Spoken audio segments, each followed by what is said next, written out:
Hello and welcome to another episode here on my channel. My name is ChaosMole and today I will tell you the 4 best newcomer characters in Multiversus. Now before we jump in there, a few disclaimers. First things first, this is really just for newcomers, for noobs. This is not for you veteran player who has already 50 or 100 hours in this game and knows every character and every perk in and out. This is for the people who are just starting out and think, oh man, which character should I buy with my in-game currency, or which character should I unlock with my tickets I bought through the Founders Pack? Like, what should I do, right? This is for the newcomers, not for you old grizzled veteran players who have 2000 wins already. Second, this is for 2 versus 2. Yes, I know there's free fall, I know there's 1-on-1, and yes, I know people are playing 1-on-1, but the main recommended fighting thing in Multiversus is 2 versus 2. That is the mode which the game is balanced for, the developers will focus on, and this is what I will focus on as well. Third, please keep in mind there will be patches, there will be new characters coming out, and things will change over time. So at some point I have to make a new video, and if there will be one, there will be definitely a link in the video description at some point when that happens, but we are still probably months off before that happens. But just a quick disclaimer here. With that said, let's jump into the first character you should get, and that is Tess. Why Tess? Tess is a bruiser who can take quite a beating, but he is a real pub stomper, a real noob slayer, because people don't really know how to counter him. He has 2 very strong abilities. The one is basically baked into all of his abilities, and that is the ability to transform you into a roasted chicken, and that is basically the salt you see over the enemy when you are attacking them, and where you have to reach, I think it is 16 stacks right now, and then they transform into the chicken. They can only run around in that time and can only jump, but they cannot do any abilities. That is already really strong, because the first reaction of people will be like, huh, what is that over my head? And then when they get hit by the chicken, they are really confused. The second really strong ability is the whirlwind. That is the real pub stomper here, because it is very strong and people don't know how to counter it early on. So Tess is going into the whirlwind, and when he hits a character, he does quite a bit of damage to them. But the most important part is that this ability is flinging out the enemy out of the arena. And also people try to counter this whirlwind head on. So what happens is that they are getting caught in the whirlwind when they are trying to attack Tess, because they don't know how to time their abilities yet. And they have the feeling that Tess is basically invincible.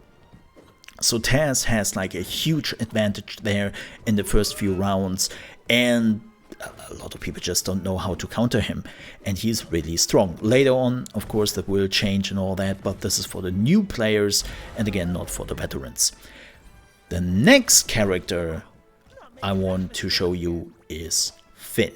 Finn is an assassin, but he is one of the assassins who can actually take a little bit more of a beating before he is getting thrown out of the arena, so that will help a lot. And he is a button smash character. He doesn't really have like any crazy ability. You don't really have to position yourself too much. By just smashing your buttons for attacks, you will have results a little bit similar to what Tess does.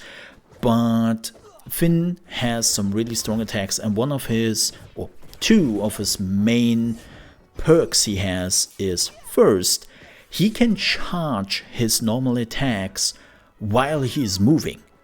Keep in mind that all the other characters, whenever they want to charge an attack, they have to stand still or they have to aim at a specific character, and Finn can just run around. He can move while preparing strong attacks, which gives him a huge advantage. He also has an AoE attack, like a, well, it's not a whirlwind, it's not spin to win, but it's similar to that. And his second really strong perk he has is that he can buy items.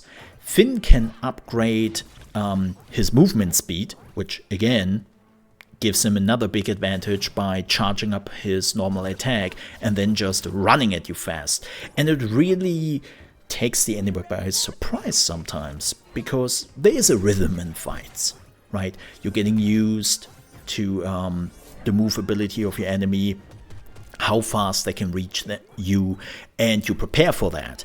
But Finn can just say, nah, I'm getting my speed boost, and I can stack that speed boost. And then you're super fast, and it's much, much quicker getting to the enemy position than they have actually anticipated.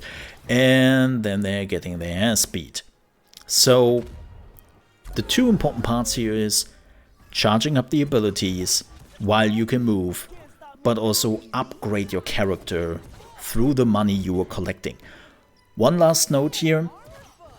If you're getting thrown out of the arena and respawn, all your upgrades are gone and you have to start from zero. But still, it's pretty strong. Now, the third character I want to introduce is Velma. Velma is a support character, but she is also a little bit of a button smasher. Yes, later on, if you really learn how to utilize her, then you're not doing the button smashing anymore. But at the beginning, she will deliver results because she can function from far away. But if you think that she is weak in melee fighting, you're wrong. Like, she would beat your ass if you know what you're doing, or if you're just doing some button smashing. She has a lot of abilities who have homing capabilities. So she can actually use range attacks which would just home in on an enemy or a friend, if a friend character is nearby, right? And that really helps because that means you don't have to position yourself. You can run away and then still use abilities, right?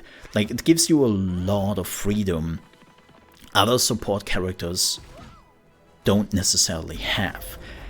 Another huge perk for her is her special ability. She can call the cops.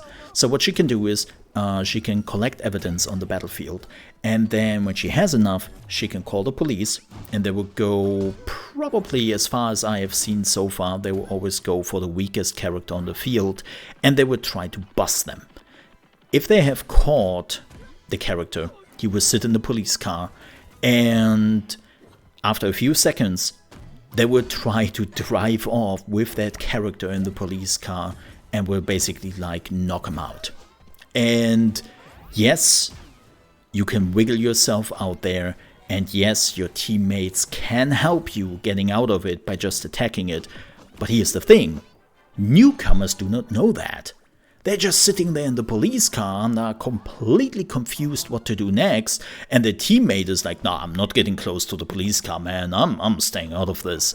And it's like, yeah, like, so what happens, especially at the beginning with new players, is a police car is always a knockout.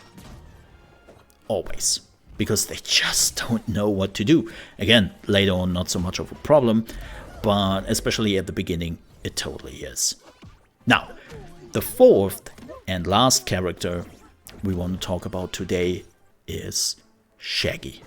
Yes, Shaggy is a bruiser, and he is one of the heaviest bruisers out there. So if you don't know about this, and I will explain this in a separate video, every character has a weight to themselves, which makes it harder for you to knock somebody out. And of course, assassins and mages are the weakest, whereas tanks are the heaviest and all that. And Shaggy, even though he doesn't look like that, is pretty heavy.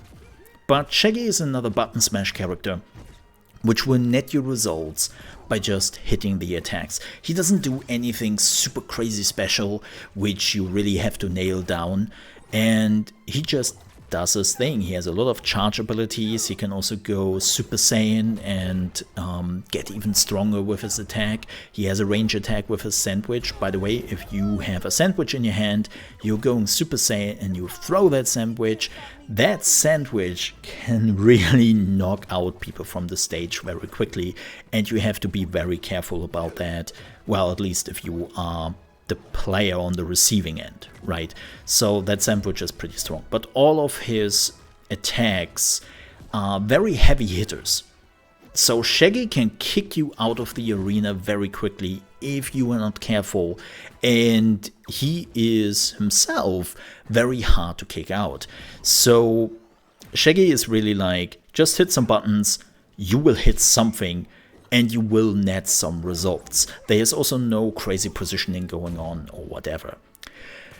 With that said, we are done with the 4 characters. But before we leave, there is one last thing we have to talk about. And you have probably already noticed that I didn't really told you to try out a mage, right? Like Bugs Bunny or Tom and Jerry. And the reason for that is mages are really strong. Like Bugs Bunny right now is so strong that they will probably nerf him with the next upcoming patch. The producer has already confirmed that Bugs will get hit by that. And he is really, really strong. The thing is, mages need positioning. You have to know all your abilities. You have to know how to combine your abilities. And you have to know where to stand in the arena to maximize your abilities.